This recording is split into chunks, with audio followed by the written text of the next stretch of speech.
অবশেষে দীর্ঘ প্রতীক্ষার অবসান ঘটিল। চট্টগ্রাম নগরীর ২৫০ শয্যা বিশিষ্ট চট্টগ্রাম জেনারেল হাসপাতালত যুক্ত হইল কিডনি ডায়ালাইসিস সেবা।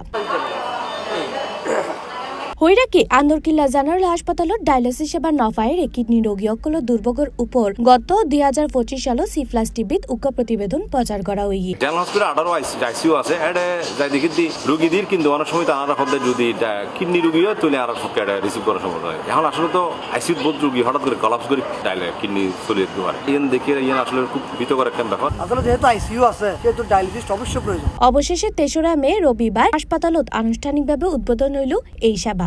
এর আগে গত সপ্তাহ সোমবার একজন রোগীর কিডনি ডায়ালিসিস সেবার মাধ্যমে পরীক্ষামূলকভাবে এই সেবা চালু করা হয়। এরপর রবিবার চট্টগ্রাম ৯ আসনের সংসদ সদস্য মোহাম্মদ আবু সুফিয়ান আনুষ্ঠানিকভাবে এই ডায়ালিসিস সেবার উদ্বোধন করেন। চট্টগ্রাম ঐতিহ্যবাহী শতাব্দী প্রাচীন এই চট্টগ্রাম জেনারেল হাসপাতাল, এখানে আইসিইউ ছিল, বাট আইসিইউতে ডায়ালিসিস সেবা না থাকার কারণে এখানে বিভিন্ন সময় রোগীদেরকে চট্টগ্রাম মেডিকেল হাসপাতালে ট্রান্সফার করতে হইতো। এখানে যারা ডায়ালিসিস সমস্যা থাকতো তাদেরকে এখানে রাখা যেত না। আজকে এটা সংযোজিত হওয়ার পরে মানুষের যে আমরা দেখলাম, আমাদেরকে দেখালো কয়েকজন রোগীর অবস্থা, তো এটা সংযোজিত হওয়ার ফলে মানুষের স্বাস্থ্য সেবার ক্ষেত্রে চট্টগ্রাম জেনারেল হাসপাতাল একধাপ এগিয়ে গেল। সংসদ সদস্য হিসেবে শপথ নেওয়ার পরে আমি এই জেনারেল হাসপাতাল ভিজিট করেছিলাম এবং এখানে যে বেড যেগুলো আছে এগুলোর মানে ফুলফিল করতে পারলে অনেক কিছু, যেগুলো এখানে ২৫০ শয্যাও ফুলফিল ম্যান পাওয়ার এবং অন্যান্য আনুষঙ্গিক সুবিধা নাই।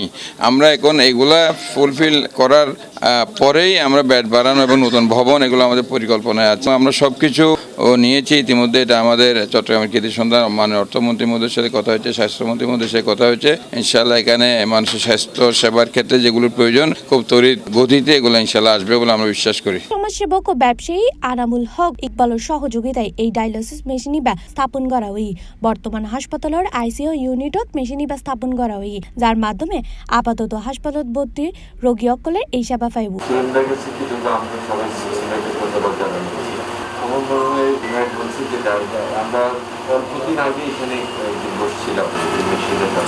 হাসপাতালের ভারপ্রাপ্ত তত্ত্বাবধায়ক ও সহযোগী অধ্যাপক কার্ডিওলজি ডাক্তার মোহাম্মদ একরাম হোসেন উল্লেখ করেন, আইসিইউ ভর্তি রোগীসকলের এখন আর বাইরে রেফার নগরী হাসপাতালের ডায়ালিসিস দেওয়া সম্ভব হইব। তিনি আরো উল্লেখ করেন, প্রয়োজনীয় জনবল লজিস্টিক সহায়তা পাওয়া গেলে ভবিষ্যতে ডায়ালিসিস সেবার সক্ষমতা আরো বাড়ানো যাইব। এই জেনারেল হাসপাতালটা ১৯০১ সালে প্রতিষ্ঠিত একটি হাসপাতাল। দীর্ঘদিন ধরে থাকাতে যেটা হয়েছে যে পুরাতন জরাজীর্ণ ভবন, দুর্বল পয় নিষ্কাশন ব্যবস্থা এবং তার সংযোগ ব্যবস্থা অত্যন্ত দুর্বল। যার ফলে যেটা হয় যে রোগী বান্ধব করে ওঠানোটা এই পেশেন্টের আমার এই হাসপাতালের জন্য ছিল সবচেয়ে বড় চ্যালেঞ্জ। আমার পূর্ববর্তী তত্ত্বাবধায়ক যারা ছিলেন প্রত্যেকের জন্য আসলে সবচেয়ে বড় চ্যালেঞ্জ ছিল রোগীকে একটা সুন্দর পরিবেশ দিয়ে রাখা। এটা আসলে অত্যন্ত মুশকিল, কারণ এই হাসপাতালে জরুরি বিভাগ এক জায়গায় এবং আইসিইউ হচ্ছে আরেক জায়গায়, ইনডোর হচ্ছে আরেক জায়গায়। যার ফলে একটা পেশেন্ট ভর্তি করালে হয় না, তাকে ভর্তি করানোর ক্ষেত্রে অনেকগুলো বাধার সম্মুখীন হতে হয়। তা আমি এই ব্যাপারে সরকারের পক্ষ থেকে, যেহেতু আমি আমার পোস্টের কারণে সরকারের একজন প্রতিনিধি, সেই হিসাবে বলতে পারি এটা তো গেল আমাদের ইকবাল ভাইয়ের বদান্যতায় আমরা একটা আইসিইউতে একটা ডায়ালিসিস সেবা চালু করেছি, কিন্তু আমাদের ৩টা আবু সুফিয়ান ভাইয়ের নেতৃত্বে আমাদের ৩টা কাগজ কিন্তু অলরেডি চলমান আছে।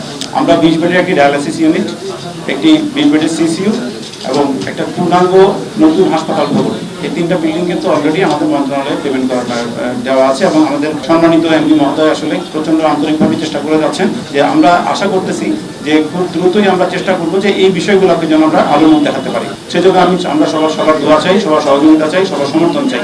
এছাড়াও এর উপস্থিত আছেন সমাজসেবক কাইসার আলী চৌধুরী। আমার ডাক্তার ভাইদেরকে ওরা রেসপন্স করে, রাতের 12টা বাজে একটা আইসিইউ লাগে, তখন আমি টেলিফোন করলে সঙ্গে সঙ্গে ওরা রেসপন্স করেন। কোনোদিন ওরা গাফিলতি করেন না, কিছু করে। আসলে এই গল্পের পিছনের কারিগর যারা, তাদের গল্পগুলো যদি সামনে না আসে তাহলে এটা আসলে অবহেলায় পড়ে। এনাতে চট্টগ্রাম জনসংখ্যা অনুযায়ী সরকারিভাবে চিকিৎসা সেবা খুব একটা নাই বললেও চলে। সে জায়গাত আন্দরকিল্লা জেনারেল হাসপাতালের মতো হাসপাতালে কিনত যদি জনবল নিয়োগের পাশাপাশি এই ধরনের উদ্যোগ না হয় তৈলি চট্টগ্রামের বাসীর হষ্ট কিছুটা লাঘব হইব বলেও ধারণা করা যায়। Ridita Chakraborty, C Plus TV, Chittagong.